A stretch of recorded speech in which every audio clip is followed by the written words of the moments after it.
తిరుచాన అంటే శ్రీకాంత, సిరుల తల్లి అయిన సాక్షాత్తు శ్రీ మహాలక్ష్మి. అందుకే తిరుచాన ఊరు అదే తిరుచానూరుగా మారింది. ఇది సుఖమహర్షి ఆశ్రమ ప్రాంతం.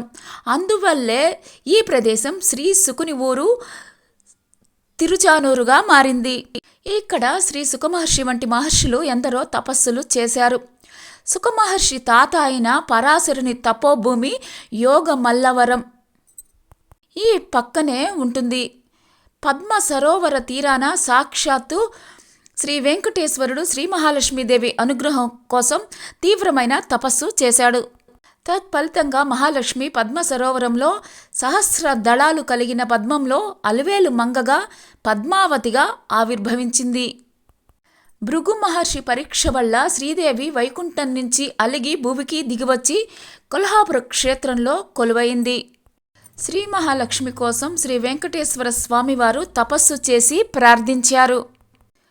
ఆ స్వామివారి కోరిక మేరకు ఇక్కడ స్వర్ణముఖి నదీ తీరంలోని సుఖమహర్షి ఆశ్రమ ప్రాంతాన పద్మ సరోవరంలో అలివేలు మంగగా ఆవిర్భవించింది. అలర్మేల్ మంగ అంటే పద్మం పైన ప్రకాశించే దివ్య వనిత అని అర్థం.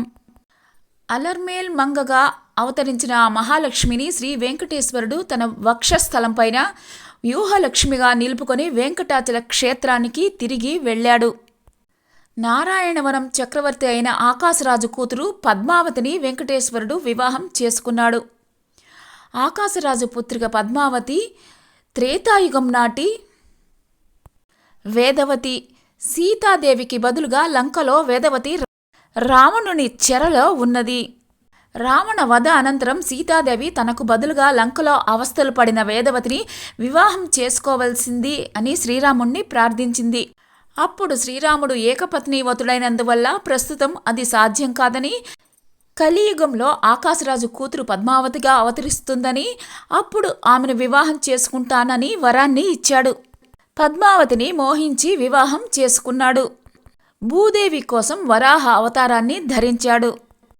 ఈ విధంగా జగన్మాత అలివేలు మంగమ్మ అనుగ్రహం కోసం సాక్షాత్తు శ్రీమన్నారాయణుడే అనేక విధాలా పరితపించి ప్రార్థించాడు.